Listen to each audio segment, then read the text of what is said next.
안녕하세요. 딸 하나, 아들 하나 잘 키워 황혼을 바라보는 50대 후반 아줌마입니다. 어느덧 자식들이 성인이 되었고 새로운 가정을 이룰 나이가 다 되었네요. 사실 아이들이 어른이 되어 본인 목 톡톡히 하고 있다는 게 실감이 나지 않아요. 저만 그런 건지 다 컸다고 하기에는 아직도 미숙한 모습이 보이는 것도 같고 갓난 아기일 때의 모습도 교복을 입고 등하교하던 모습도 눈앞에 펼쳐질 듯 생생해서 그저 세월의 무상함만 느껴집니다. 이번에 아들이 저와 남편을 조용히 부르더니 소개해주고 싶은 사람이 있다며 결혼 생각을 밝히더라고요. 솔직히 저와 남편은 아들이 먼저 결혼하게 될지 상상도 못했어요. 딸이야 고등학생 때부터 끊임없이 연애를 하는 듯 했지만 그에 비해 아들은 비교적 조용하고 별 소식이 없었거든요. 사실 저와 남편은 딸이 이른 결혼을 하게 될까봐 걱정하기도 했어요. 다행인지 불행인지 딸은 지금까지도 연애를 한번 쉬어본 적이 없어 보이는데 결혼 생각은 아예 없다고 하네요. 본인은 연애를 즐기고만 싶은 거지 결혼은 생각조차 안 해봤다고 안 할 거랍니다. 아무튼 그렇게 조용해서 연인이 있는지조차 몰랐던 아들이 이번에 새 식구가 될 예비 며느리를 소개해준다고 하니 신기하기도 하고 시간이 벌써 그렇게 됐구나 싶었습니다.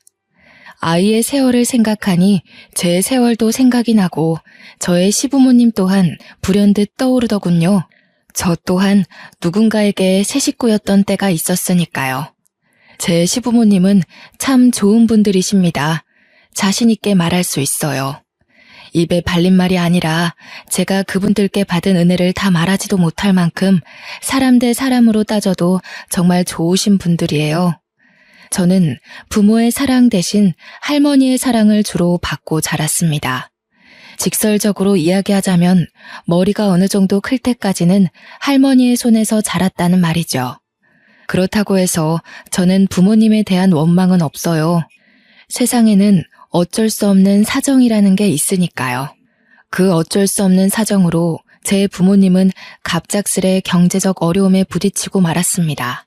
가정이 위태로워지자 부모님은 저를 잠시 떨어뜨리기로 결단을 내리셨어요. 다른 방법이 없어 할머니께 저를 잠시 맡겼다고 하더라고요.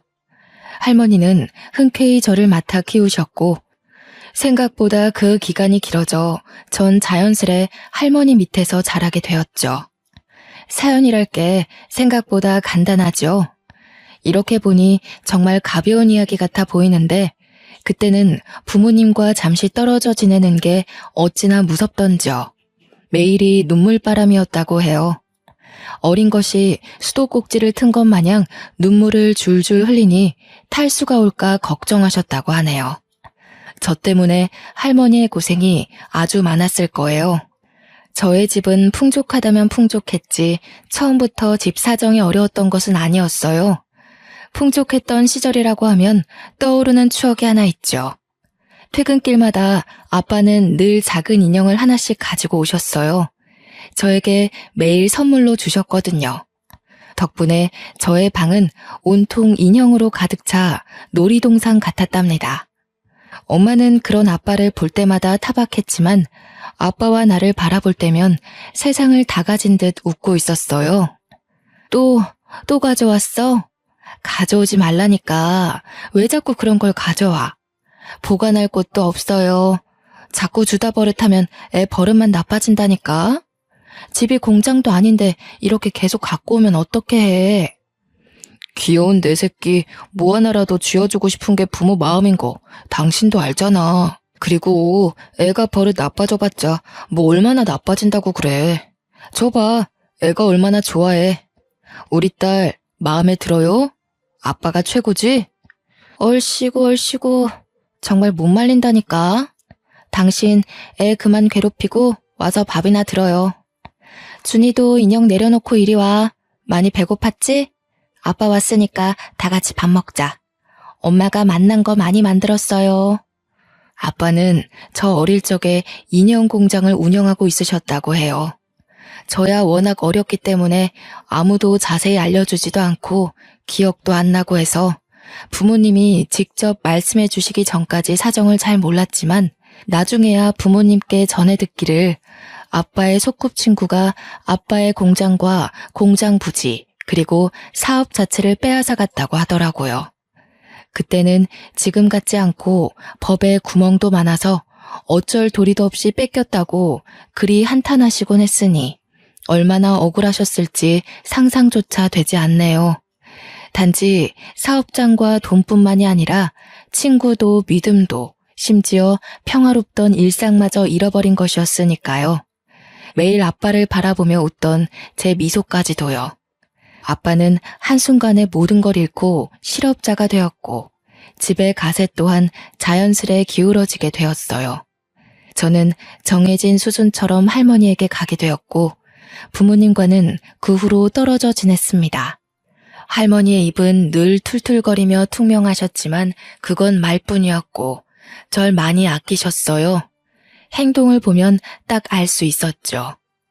아이고 남들은 다 효도받는다 뭐다 하며 여행도 잘만 가던데 나는 다 늙어서 새파랗게 어린 손주나 떠맡아 기르게 생겼네.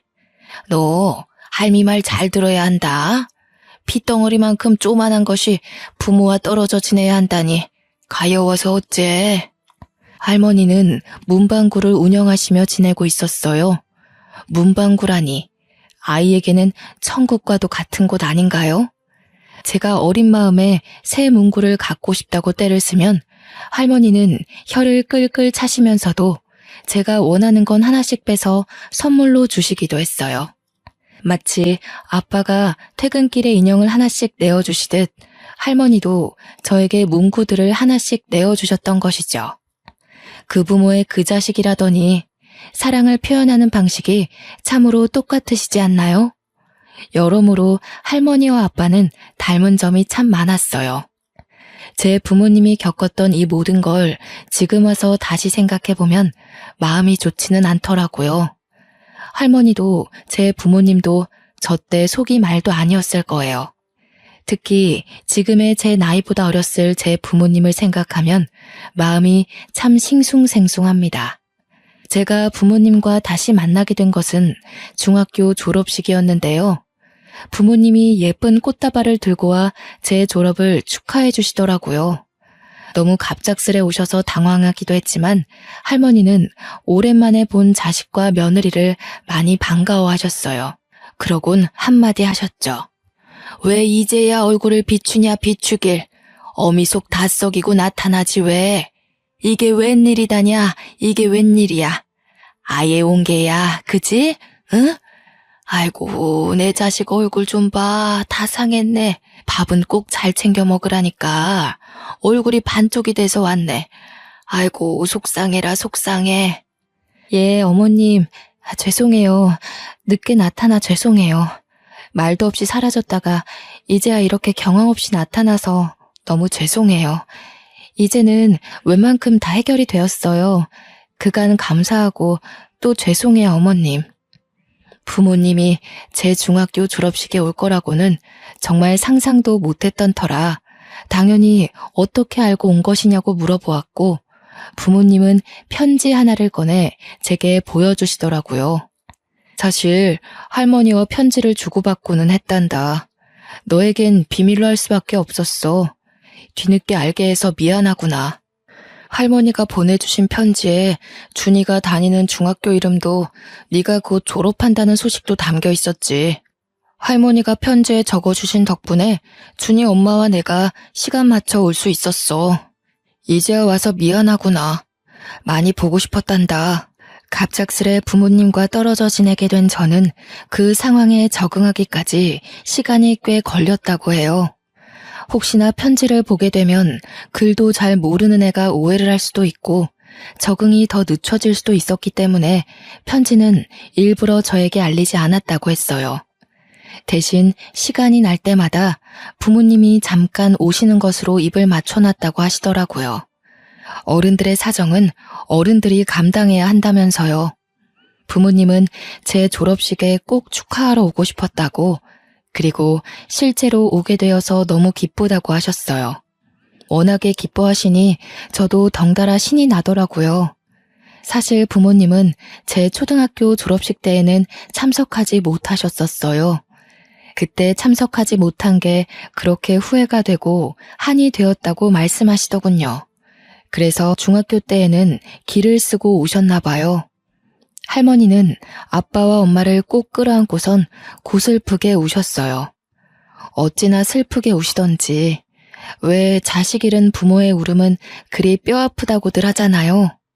자식을 잃었다 되찾게 된 할머니는 그간 얼마나 서러우셨을지, 어린 저에게 티도 못 내고 얼마나 혼자 삭히고 계셨을지 그 울음소리에 다 묻어나오더군요. 그때 할머니의 울음소리는 영원히 잊지 못할 것 같아요. 부모님이 기뻐하시니 분명 저도 덩달아 기뻤는데 할머니가 우시니 저도 울컥 눈물이 나더라고요. 어린아이처럼 엉엉 우시는 할머니에 저도 울고 아빠도 울고 엄마도 울고 차례대로 눈물이 전염이라도 된 것처럼 그렇게 우리 가족은 한동안 눈물바다로 시간을 보냈습니다. 우리 가족은 그날 맛있는 고기를 먹었어요. 따뜻한 쌀밥에 김이 모락모락 나는 된장찌개, 지글지글 구워지는 고기까지. 눈물 한바탕 쏟고 먹으니 어찌나 맛있던지 입안에서 사르르 녹아 없어지더군요. 마음마저 풍족해 마치 행복한 감정을 먹고 있는 듯 했죠. 그날만큼 눈물겹고 행복한 식사는 지금까지도 제 인생에 없었고 앞으로도 없을 듯 하네요. 제가 할머니 곁에서 자랄 동안 부모님은 고생을 참 많이 하신 것 같았어요.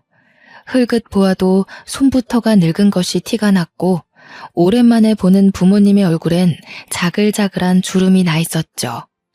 부모님이 늙어버린 걸 보니 아무것도 몰랐던 그 나이에도 그게 그리 속상하더라고요.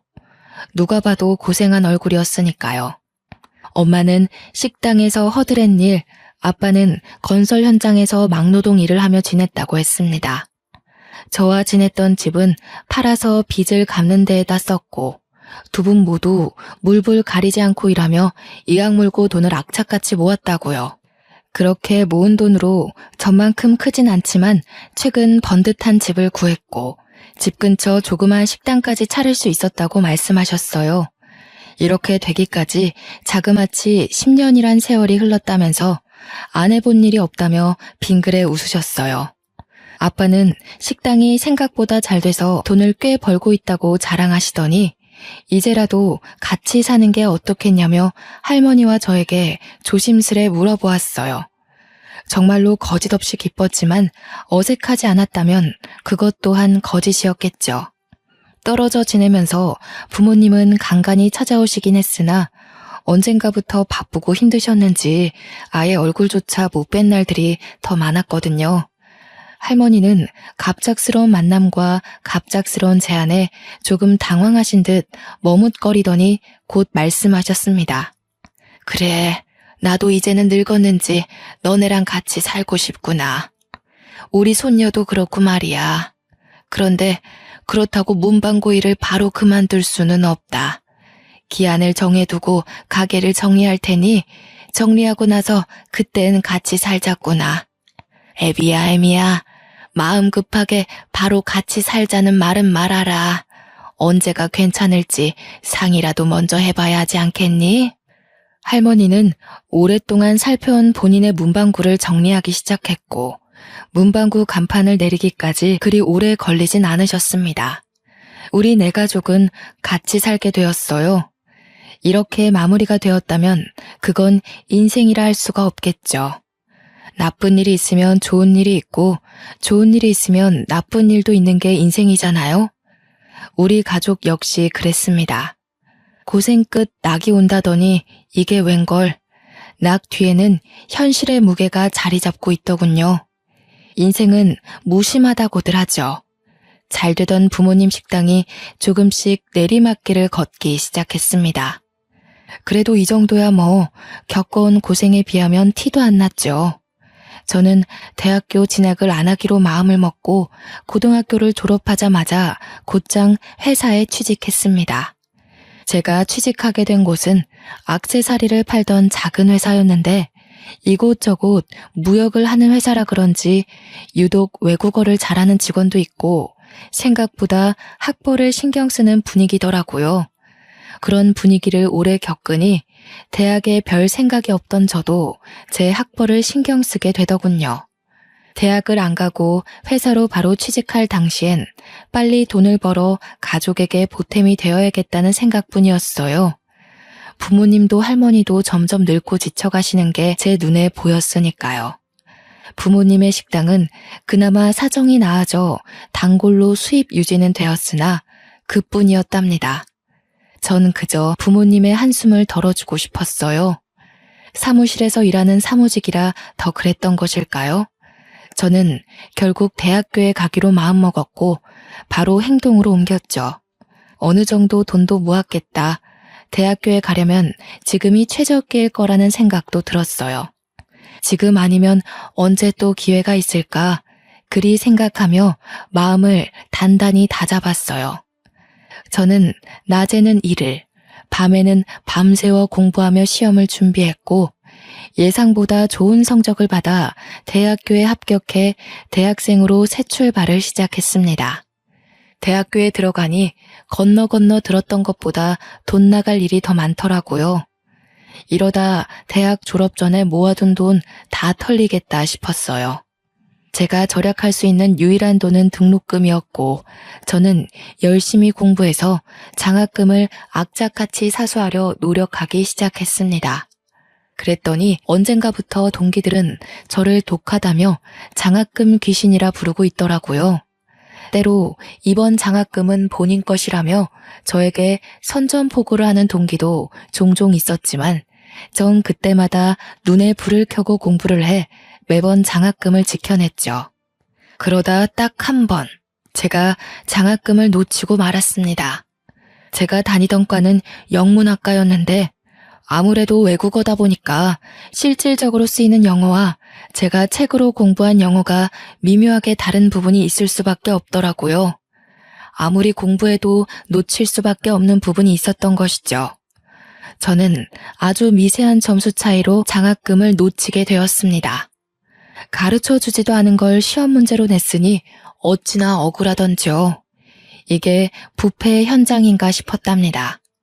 제 자리를 차지해 장학금을 받게 된 사람은 어떤 복학생 남자였는데요. 방학에 어학연수까지 다녀올 정도로 부잣집이라고 소문이 자자한 사람이었어요. 지금이야 어학연수가 꽤나 흔해졌지만 그때 그 시절의 어학연수는 좀 남다르게 느껴졌죠. 그러니 제 마음이 얼마나 억울했는지 여러분들도 공감하실 거라 생각이 되네요. 별 생각 없다가도 돈을 생각하니 너무나도 억울했어요. 여유가 있었더라면 또 모르겠지만요. 모아둔 돈도 거의 다 써가서 정말 돈이 없었거든요. 그 상황에 장학금까지 못 받았다니, 심지어 아주 미세한 점수 차이 때문이라니. 그런데 어쩌겠어요. 억울한 만큼 전 더 열심히 공부할 수밖에 없었죠. 그것 말고 제가 할 수 있는 게 또 뭐가 있었을까요? 학생의 신분으로 공부를 더 열심히 하는 것이 최선이라 생각해 매일 출석 도장을 찍듯 도서관에 매일 출석하는 것뿐이었죠. 그런데 그 복학생도 어느 순간 도서관에 매일 오는 것이 아니겠어요? 장학금 한 번 받고 나니 학구열이 불타올랐나 보다 하고서 눈에 쌍심지 켜고 경쟁하듯 공부했습니다. 저나 그 복학생이나 매일 도서관에 있으니 매일 얼굴을 보게 되었습니다. 얼굴 생김새가 그리 나쁘진 않더라고요.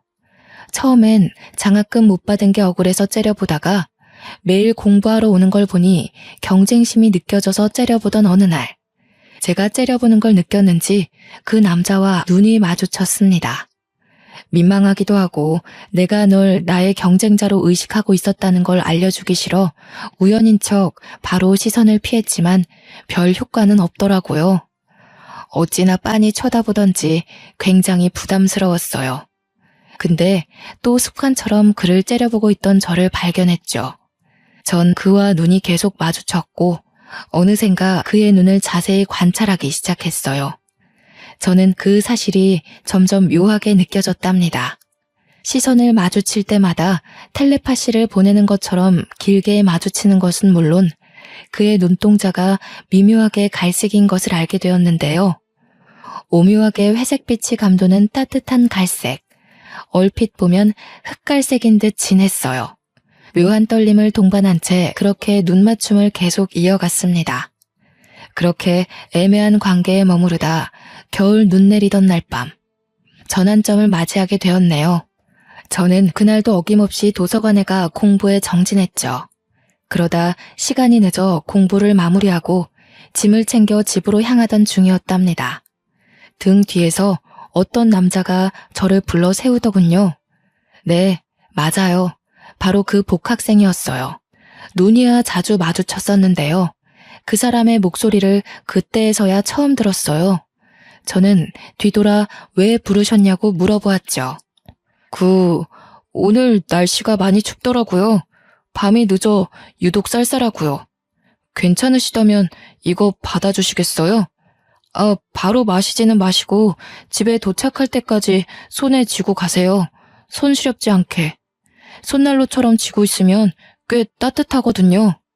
그 복학생이 어색하게 얼굴을 붉히며 건네준 따뜻한 캔커피에 저도 모르게 꾸벅 감사 인사를 하며 받았어요. 남자는 머리를 긁적이며 환하게 웃더니 반대편으로 뒤돌아 뛰어가더라고요. 그 뒷모습을 물끄러미 바라보며 캔커피를 만지작거렸는데 그 남자의 말처럼 정말 따뜻하더군요. 캔커피엔 조그만 쪽지도 붙어져 있었어요. 처음 받아보는 이성의 호감 표시는 아니었으나 이렇게 마음이 와닿은 적은 처음이었네요. 당신과 매일 눈이 마주치는 것 같습니다. 부디 제 착각이 아니었으면 좋겠습니다.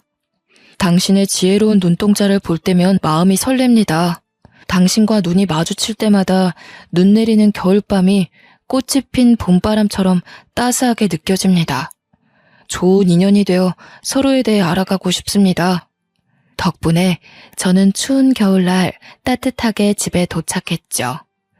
그날 밤 이부자리에 누워 잠을 청하려는데 절로 시선이 책상 위 캔커피로 향하면서 당연한 것처럼 자연스레 그 남자 생각이 나더라고요. 머쓱하게 얼굴을 붉히며 머리를 긁는 모습과 미세하게 떨리던 목소리가 생각났어요. 또 그 남자가 준 캔커피의 온기가 아직도 손에 남아있는 듯 했고 그 온기가 온몸으로 퍼져나가는 듯 했어요. 조금 낯간지러운 기분이 들었답니다. 그 길로 다음날 저는 그에게 캔커피 하나를 건네는 것으로 그의 쪽지에 화답해 주었어요. 눈 마주치며 생겼던 묘한 끌림에 만나봐도 나쁘지 않겠다는 마음이 가슴 한켠에 생기기 시작했죠. 한두 달 그이와 연락을 이어가다 그이가 먼저 마음을 고백했고 마침내 서로에게 좋은 인연이 되는 것으로 인연을 맺었어요. 연인이 되어서도 우리는 도서관에서 가장 많은 시간을 보냈어요. 그이는 꽤 좋은 연인이자 선생님이었고 저에게 학업적으로 많은 도움을 주었답니다. 교수님의 말씀과 책에만 의지해 공부하던 저는 그이가 알려주는 뉘앙스의 차이를 듣고 영어란 학문을 좀 더 섬세하게 파고들게 되더군요. 그때에서야 왜 저번에 제가 장학금을 놓칠 수밖에 없었는지 알게 되었어요. 그렇다고 억울하지 않다는 건 아니었지만요. 아무튼 연애가 진전할수록 조금은 지루하던 공부 또한 색다르게 느껴졌답니다. 그이에게 여러 도움을 받으며 열정적으로 공부를 하다 보니 장학금은 자연스럽게 저에게로 돌아왔어요. 어찌나 기쁘던지. 그렇게 연애와 공부를 병행하다 보니 시간은 빠르게 흐르더라고요. 장학금을 몇 번 더 타고 나니 제가 졸업할 때가 된 것이죠. 졸업식 날에 그이가 맛있는 저녁밥을 먹으러 가자며 제안을 하더군요. 가족과는 이미 점심때에 회포를 푼 후였으니 거리낄 것도 없어서 저는 기쁘게 받아들이며 그이의 차에 올라탔습니다. 아무래도 저의 졸업을 축하하기 위한 자리라 그런지 그이가 신경을 많이 쓴 게 느껴졌어요. 야경이 훤히 보이는 호텔 레스토랑이라 어딘가 과하게 느껴지긴 했는데 뭐 내 착각인가 보다 싶었죠. 기분은 좋으니 마냥 웃고 있는데 그이가 갑자기 분위기를 잡으려 하더라고요. 뭐지? 싶어서 일단 그냥 웃으며 그이를 바라보고만 있었는데 그이가 저를 향해 한쪽 무릎을 꿇는 게 아니겠어요? 갑작스러운 전개에 저는 그냥 멍하니 바라만 보고 있었죠. 아니, 그이와 연애를 하면서 결혼에 관한 이야기를 몇 번 나눈 적은 있었지만요. 그렇다고 결혼한 미래를 함께 꿈꾼다거나 결혼에 관련된 깊은 대화는 한 번도 해본 적이 없었어요. 제가 졸업했다고 브레이크가 고장난 자동차 마냥 결혼까지 풀악셀을 밟아버리는데 그 속도를 따라가느라고 시간 좀 걸렸습니다. 그이는 얼굴을 뻣뻣이 긴장시킨 채 여전히 무릎을 꿇고 있었고 특유의 머쓱한 미소를 지어 보이며 하는 말이 제가 공부에 대한 욕심이 커 보여 대학교 다니던 때는 청혼 엄두도 못 냈대요. 제가 대학교를 졸업하는 날만 손꼽아 기다렸다고 하더라고요. 속으로 난 준이랑 결혼해야지 졸업하는 날 꼭 청혼할 거야만 되뇌었다고 하소연을 하더랍디다. 저야 뭐 평생 나만 사랑하겠다며 제발 받아달라고 사정사정을 하는데 은근 좋기도 하고 청혼을 수락했죠. 그렇게 대학교 졸업과 동시에 결혼을 준비하기로 했습니다. 너무 서두르진 않았고요. 시간이 앞으로 많으니 일단 양가 어른들을 찾아뵙는 것부터 시작하자고 했어요. 제 부모님은 그때까지도 식당 일로 바빠 상대적으로 여유로운 예비 시부모님을 먼저 찾아뵙게 되었죠. 떨리는 마음을 간신히 진정시키며 만난 과일 꾸러미를 들고 예비 시부모님 댁에 찾아갔는데 그 시대 일반적인 시부모들과는 달리 정말 다정하셨어요. 솔직히 저는 어느 정도는 각오하고 갔었거든요. 왜 모든 게 완벽할 수는 없으니까요. 예, 긴장하지 말고 편하게 있으렴. 응? 편하게. 내 평생 소원이 딸 하나 갖는 거였는데 말이야. 아들이 며느리를 데리고 오면 내 딸과도 같다고 생각하기로 했지. 아직 식도 올리지 않았지만 그래도 이렇게 널 만났으니 지금부터 널 내 딸이라 생각하고 싶단다. 그래, 그렇다 해도 애 엄마 말에 너무 부담 갖지는 말고 그저 내 가족이다 생각하고 편하게 앉아 있어라. 배고프지는 않으니? 과일이라도 좀 먹지 않으련? 과일도 여러 개 먹으라고 깎아주시고 밥도 어찌나 정성 가득 차리셨는지 식탁이 틈없이 빽빽해 상다리가 부러지는 줄 알았답니다. 저 어머님 아버님 음식이 너무 맛있어서 밥이 술술 넘어가더라고요. 너무 맛있게 감사히 잘 먹었어요. 혹시 고무장갑이 어디 있는지만 알려주시면 설거지와 뒷정리는 제가 할게요. 오랜만에 솜씨 좀 부렸지 뭐니? 아이고, 설거지는 뭔 설거지. 요새 어떤 딸이 이렇게 설거지를 하려 하겠니? 내가 괜히 딸처럼 생각하겠다고 한 게 아니다. 딸내미는 편하게 소파에서 TV나 보면 됩니다. 그래, 처음 인사 와서 설거지부터 시작하면 그게 무슨 가족이겠니? 내가 테레비 틀어줄 테니까 이리 와서 테레비 보렴. 점수를 좀 따볼까 싶어 무어라도 하려 하면 극구 만류하며 텔레비전을 틀어주시는데 어찌나 다정하시던지요. 예비 시부모님을 만나 뵙고 나서 그이와 결혼하기로 하길 정말 잘했다고 다시 한번 생각했어요.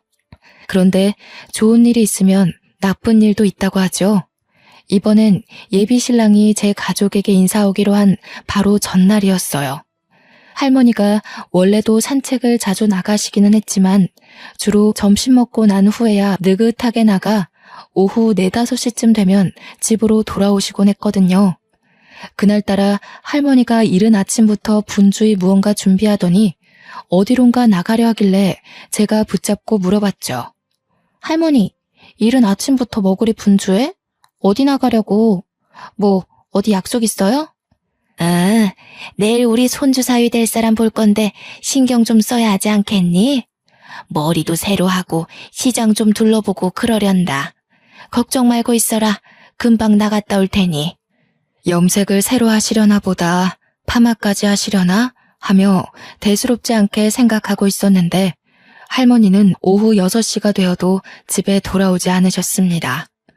조금 초조하긴 했지만 워낙 정정하신 할머니이고 가끔 가다 늦으실 때야 있었기 때문에 머리하는 게 조금 오래 걸리시나 보다 했죠. 거실 소파에 앉아 할머니를 기다리면서 할머니 오면 왜 이렇게 늦었냐고 타박해야지 속으로 생각했어요. 별거 아닐 거라고 금방 집에 들어오실 거라는 저의 생각을 비웃기라도 하듯 할머니는 그날 늦게까지, 심지어 밤 10시가 지날 때까지도 집에 들어오지 않으셨습니다. 연락도 안 받으시고 집에도 안 오시고 하니 정말 별별 생각이 다 들더군요. 어디서 사고가 난 것은 아닌지, 혹여나 범죄에 휘말리신 건 아닌지 안 좋은 상상은 끝도 없이 커져만 갔어요. 밤늦게 식당 마감하는 부모님께 할머니가 아직도 안 들어오셨다고 연락을 한 뒤 일단 파출소에 가 실종 신고를 하려고 했죠. 그런데 실종이 된 지 하루가 지나야 실종 신고를 할 수 있다는 거 아니겠어요? 일단 기다려보라는 답변만 듣다 나왔습니다. 근데 기다려보라고 했다고 그저 가만히 기다리고 있을 수는 없잖아요. 지푸라기라도 잡는 심정으로 길거리를 걸으며 만나는 모든 이들에게 혹시 우리 할머니 못 보셨냐며 사진까지 꺼내어가며 물어보았어요. 별 소득은 없었습니다.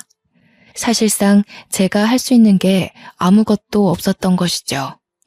조금이라도 더 빨리 찾으러 나가볼 걸, 부모님께 조금 더 일찍 말해볼 걸, 혼자 자책하면서 많이 불안해하며 떨고 있을 때 예비 신랑에게서 전화가 왔어요. 내일 찾아뵈러 가는데 너무 긴장된다는 예비 신랑의 말을 뚝 자르고 할머니가 사라졌다고 지금의 상황을 설명했어요. 목소리는 바들바들 떨리고 말은 두서없이 막 나오더라고요. 예비 신랑은 너무 걱정하지 말라며 아무 일 없을 거라며 곧 돌아오실지도 모르니 일단은 집에서 기다려보자고 다독여 주었습니다. 그렇게 저와 부모님, 예비 신랑까지 모두가 거실에 앉아 밤새 현관문이 열리기를 기도했어요. 하늘도 참 무심하시지. 눈이 새빨개진 보람조차 없게 현관문은 끝끝내 열리지 않았습니다. 원래라면 예비 신랑이 인사 오기로 했던 날 설렜어야 할 아침이 싸늘하게 밝아왔어요.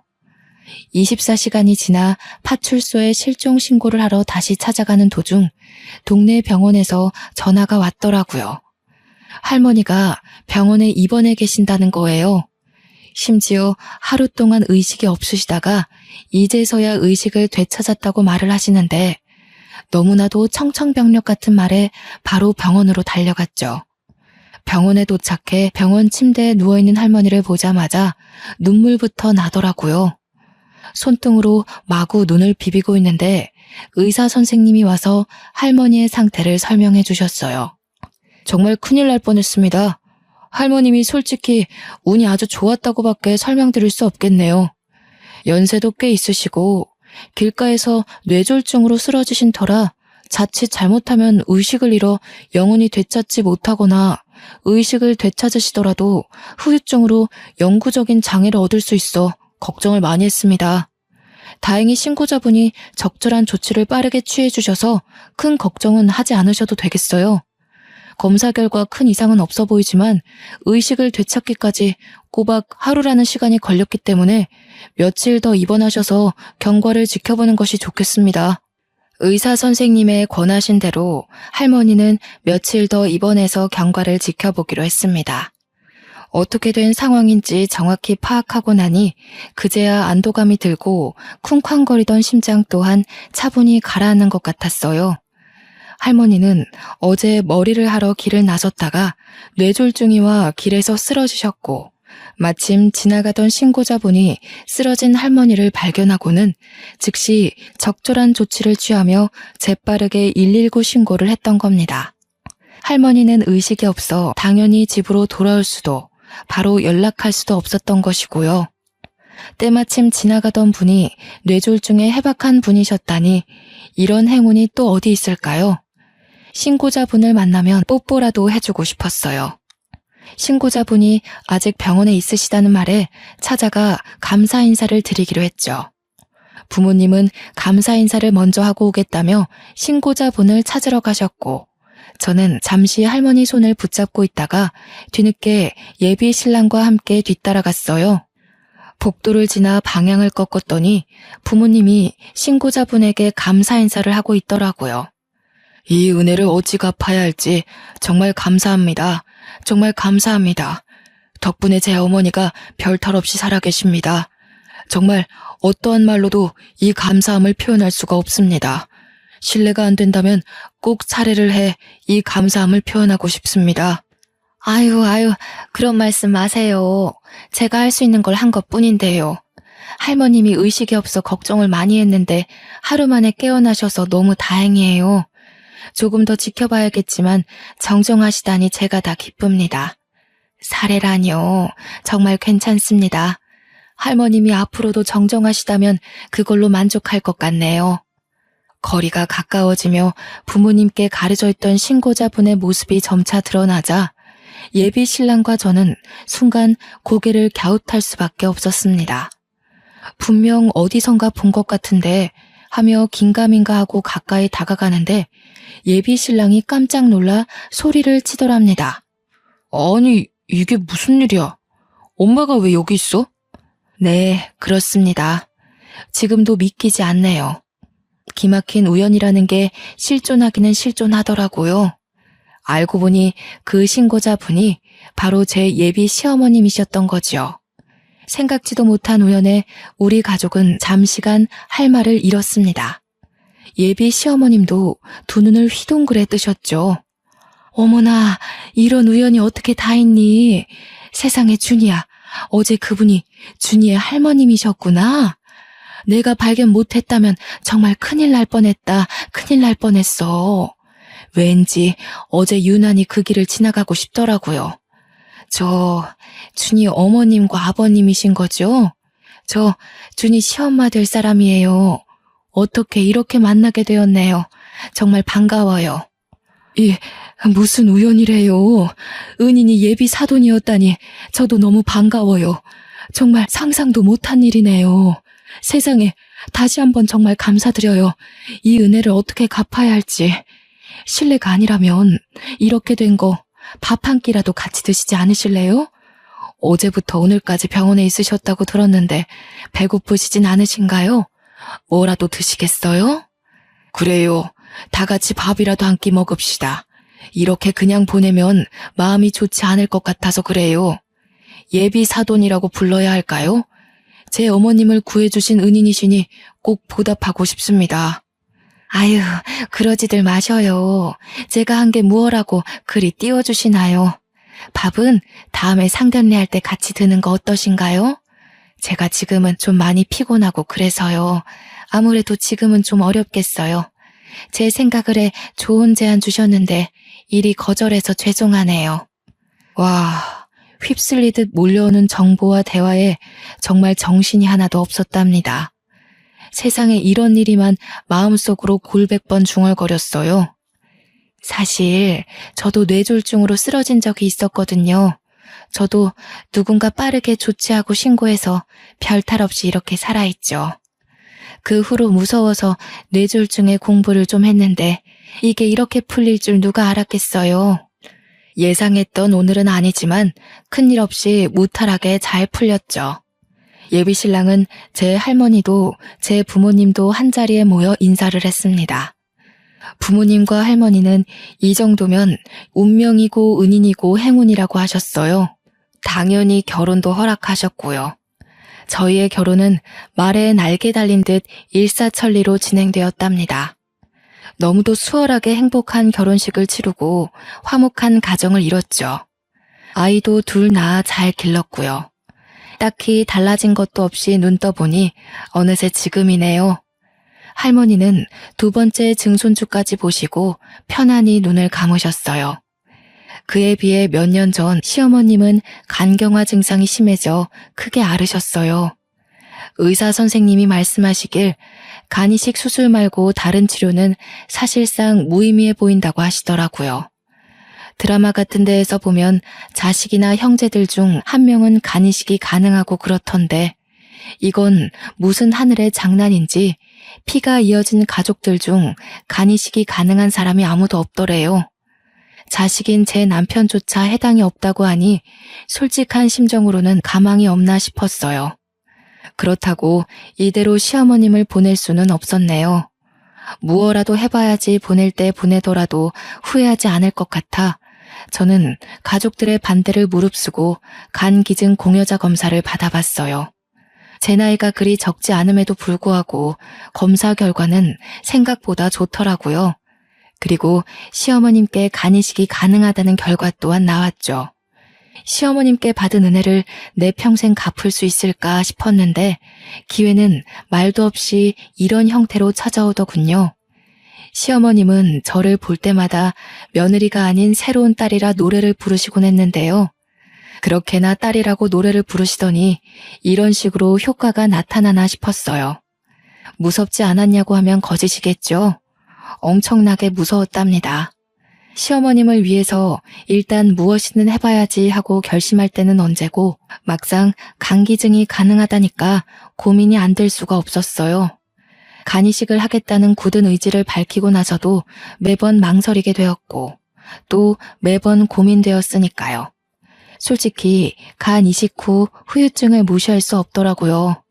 그럼에도 불구하고 전 지금의 남편을 만나고 시부모님을 만나고 행운이 가득한 인생을 살아왔다고 자부하기에 이번에도 행운이 따르리라 믿고 이식하기로 최종 결정했습니다.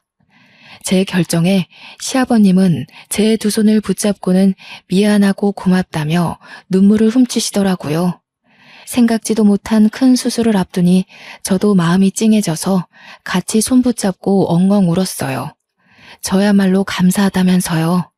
남편도 울먹이며 저한테 고맙고 미안하고 또 사랑한다면서 저를 껴안았고 한참 동안 저희는 그러고 있었습니다.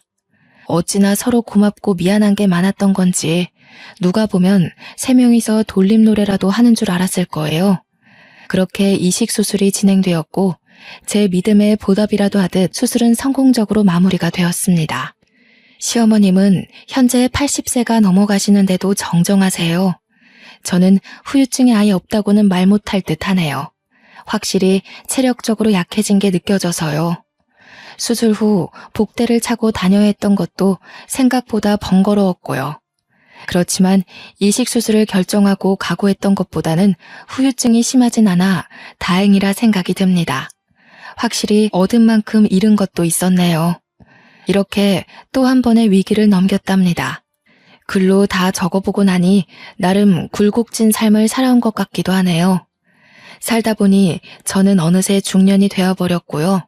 시아버님은 여전히 저에게 맛난 과일을 깎아주시고 시어머님은 본인보다 제 건강 걱정을 더 많이 하시며 음식을 자꾸 입에다 넣어주십니다. 사실 제가 공여자 검사를 받을 때 가장 반대하셨던 분이 시어머님이셨거든요. 전 아무쪼록 좋은 결과가 나와서 기쁘고 다행이라 생각해요. 시어머님이 그대로 돌아가셨다면 너무 슬펐을 것 같거든요. 참, 제 부모님도 여전히 정정하게 잘 살아 계신답니다. 식당은 예전에 정리했고 요새는 여유로운 노년의 삶을 제대로 즐기고 계세요. 여기 데려가달라, 저기 데려가달라, 모시며 여행 가기 참 힘들 정도예요. 요즘 저의 소원은 제 부모님도 시부모님도 오래오래 제 곁에 머물러 주셨으면 좋겠다는 거랍니다. 소원 한 가지 더 말해보자면 저도 시아버님처럼 그리고 시어머님처럼 새 가족이 될 예비 며느리에게 엄마처럼 다정한 가족이 되어주고 싶어요. 시부모님이 저에게 그리하셨듯 저도 예비 며느리에게 너는 내 딸이라고 하려고 해요. 저는 이미 딸 하나가 있으니 둘째 딸로요. 과일도 깎아주고 맛있는 밥도 해주고 그럴 예정이에요. 진정한 가족이 되기까지는 분명 시간이 좀 걸리겠지만요. 아직 얼굴도 보지 못한 예비 며느리한테는 이런 제 마음이 조금 부담스러울까요? 제 아들이 결혼을 마음먹었다니 그게 그리도 신기해서 마음이 주체가 잘 안 되네요. 빠르게 흘러간 세월에 문득 외로워지고 먼저 가신 할머니가 떠오르지만 앞으로 만날 새 가족을 생각하니 그리움 위에 설렘이 내려앉은 듯합니다. 할머니는 시간이 흘러 나중에야 다시 만날 수 있겠죠. 저는 앞으로 만날 새로운 가족에게 제가 배운 모든 사랑을 베풀 예정이랍니다. 지금까지 제 긴 사연 들어주셔서 감사해요. 우리 모두 건강하게 행복하게 오래오래 살자고요. 여러분의 앞날에 행운이 가득하기를 소망합니다.